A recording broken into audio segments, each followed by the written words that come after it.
Hi, my name is Keith Miles. I'm a management consultant and author. I specialize in the area of change management and strategy execution. I'm going to take a break from my digital transformation series. I want to talk a little bit whether ethical leadership still matters today. Does it matter?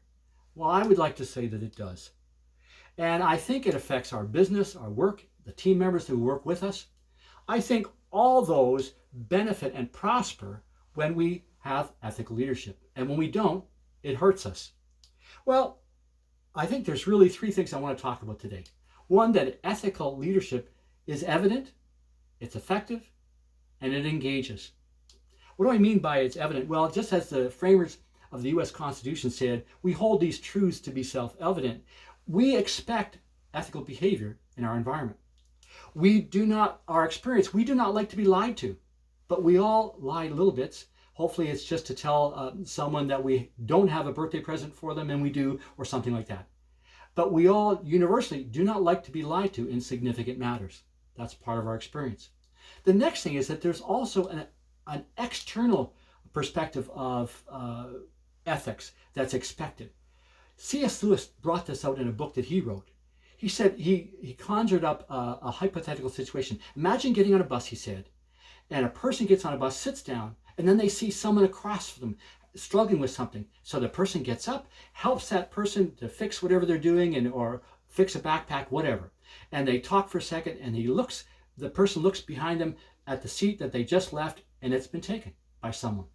And the person looks at the person who just took the seat and said, "That's my seat. Can I have it, please? That's where I was sitting. Can you get up?" And what C.S. Lewis brought out was that the person who just took the seat doesn't say, "Well, sir or ma'am, I don't hold to your subjective ethical standard. That doesn't apply to me." What they do in practice, in experience, is they appeal to the external ethical standard and say, "No, you were gone for such a period of time that it's now all right within ethical behavior for me to sit down because you had abandoned your seat." So they try to justify their behavior vis-a-vis that ethical standard. So there's an external part to this. The other part is it's efficient, that we not only see it in our environment, we exploit it. Think about stock exchanges. They've been around since the 1600s. The open outcry system of traders, where they gesture and they have something to sell, and then they indicate, and a couple of other people come over and they indicate that they're interested in buying, and they work out a deal. And those thousands of transactions a day for 4 centuries have gone through basically on the honor system. That the entity selling those stocks and the people buying those stocks will fulfill those transactions. And invariably those happen because we expect that behavior, and it's, by and large, in those stock exchanges, it's held to. So that has allowed us, think about international trade is the same thing, where we sign a piece of paper saying we'd like this shipment to go such and such and go somewhere, and we've never seen these companies before, but we all assume, for the most part, that we're all doing what we should be doing according to the piece of papers that we all work from. And that's how things happen. And so that's really, if you think about it, that non-corrupt rule of law, ethical leadership, ethical behavior standard has allowed the Western democracies to prosper and flourish in the last few centuries. They've grown because of that. It's efficient movement of capital and goods. And finally, ethical leadership engages people. What am I talking about? Well, in my practice, I look for ways to improve business performance, and I often talk to high performers. And I interview them to find out a few behaviors that they do that other people don't. And then I create accountability for those behaviors to get other people doing them, and I raise the behavior of everyone up to the high performers. It's very cool. But in those interviews with high performers, I invariably hear that I like my boss if they're a straight shooter, if they're trustworthy. The best performers in I've been in 50 businesses in 20 years. They all say, if I have an ethical boss, I stay. If I don't, I won't. Isn't that interesting?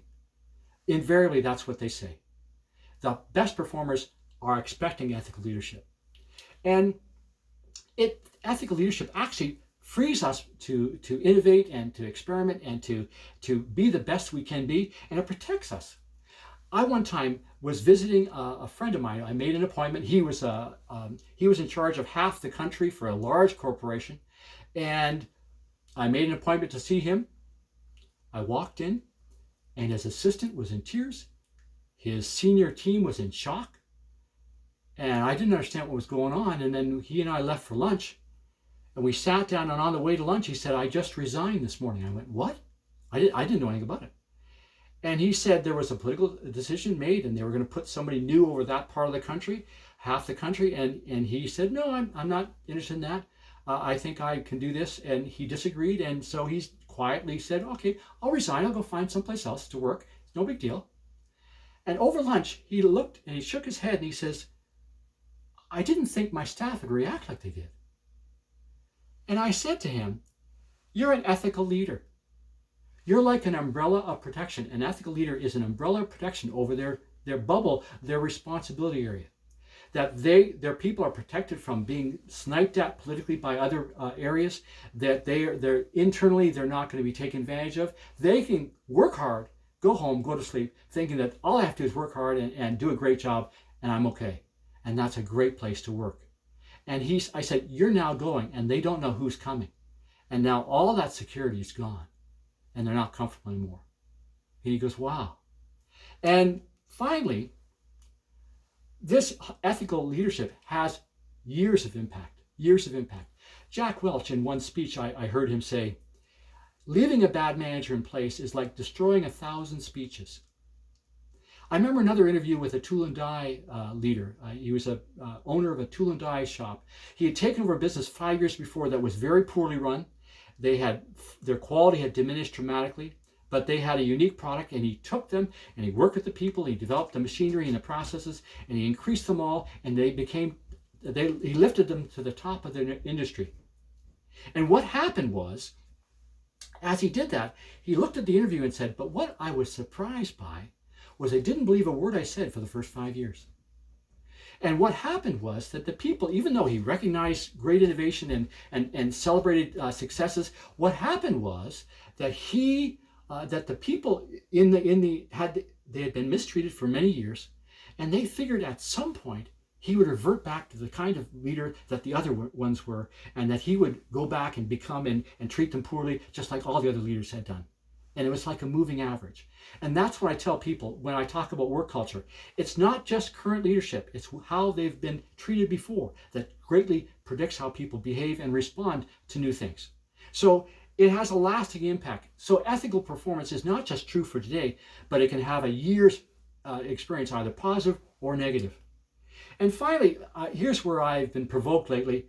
When you have political leaders of countries who are acting unethically, we lose ground. We lose ground. A public service is composed of hundreds of thousands of people across the country, and they all have latitude. Let me give you an example. When my twin brother moved to Colorado from Canada, he asked me to go and take a half a day off. I was billing out all my days then, and so I took a half day's wage away, and I went to an office, a government office, to get certified copies of their birth certificates so they could start their green card, which they finished. They're all U.S. citizens now, very happy. But I went there and I waited 90 minutes in line, and I went to the kiosk and I made a mistake. I said, I've learned not to say this. I said, I have everything you need. Here's what I'd like. And she looked at my piece of paper, at my paperwork, and said, yeah, you don't have his wife's mother's maiden name, so go get that. See you later. She kicked me out of line, so I had to go out and spend half an hour on the phone to get that piece of information. And I waited another 45 minutes, 50 minutes to come back. I'm way over 2.5 hours now in my afternoon. The afternoon's going away. And I get back to the window and I make the same mistake I made the first time. I said, I've got everything you need.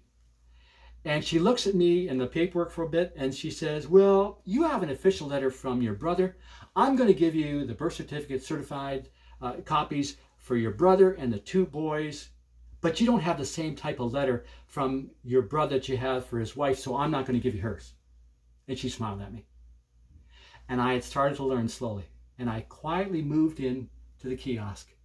And I said to her, I give up. You win. What do you want me to do? And she started to smile and she said, that's okay. I'll give you everything. I'm not saying that lady was evil. I'm saying she had latitude. Multiply this over hundreds of thousands of transactions across the public service every day. And when you have unethical leaders who demonstrate unethical behavior, it gives them freedom. They say, if they don't care, I don't care either. I can do whatever I want. And that's the wrong message to send. So as leaders, we need our own standard behavior. I say this in my book, The Lincoln Authority, that we'll never hold to it perfectly, but set your own standard and hold to it as best you can. That's what makes you an ethical leader. That's all it is. And I think it's important. I think it's the foundation of our performance. It's the foundation of our reputation going forward. What people remember us by is whether we're ethical, whether a straight shooter. And I think that's what you need to do and what we need to do. So thanks for letting me talk about this today. And I look forward to hearing from you. We'll continue our digital transformation series in a bit. Thanks so much.